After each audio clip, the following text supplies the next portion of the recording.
ममता गड़े प्रधानमंत्री नरेंद्र मोदी 24 परगना जिला और दुर्मापुर रे रैली चली। एने आसंतु सीधा सड़क यार चित्र देखा।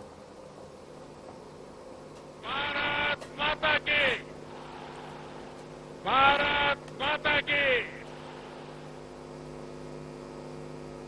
ये दृश्य देखने के बाद मुझे समझ आ रहा है कि दीदी हिंसा पर क्यों उतर आई है।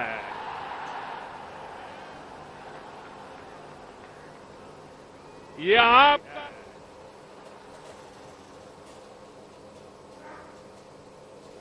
आपका प्यार है जिसके डर के कारण लोकतंत्र का बचाव के नाटक करने वाले लोग निर्दोष लोगों की हत्या करने पर तुले हुए हैं।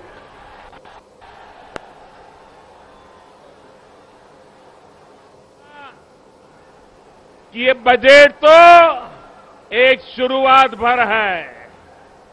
चुनाव के बाद जब पूर्ण बजट आएगा तब किसानों, कामगारों, युवाओं के भविष्य की तस्वीर और स्पष्ट हो जाएगी। साथियों, अब ठाकुर नगर के, पश्चिम बंगाल के, देश भर के जिन भी किसानों के पास 5 एकड़ तक भूमि है, उनको हर वर्ष केंद्र की सरकार 6,000 रुपये तक की सहायता सीधे बैंक खाते में जमा करेगी।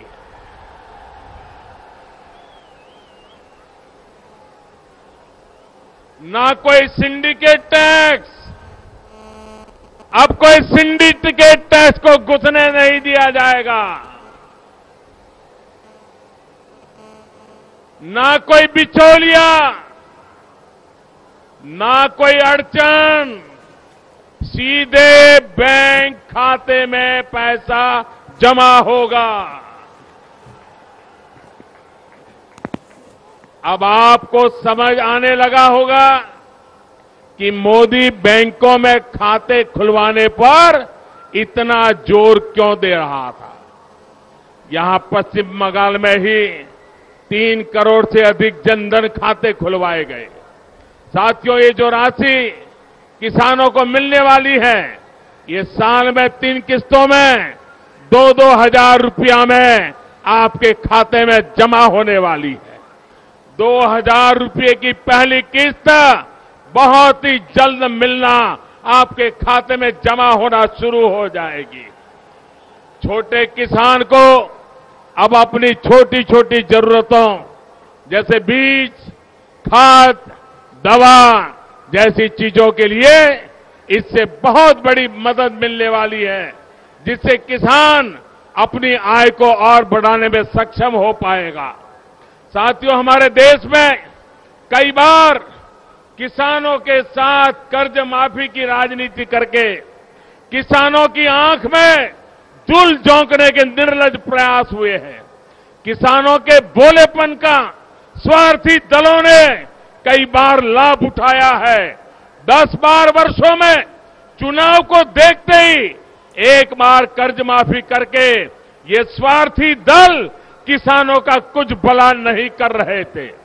चंद किसानों को इसका लाभ मिलता था और खासकर छोटे किसान आजादी से अब तक इंतजार करते रह जाते थे।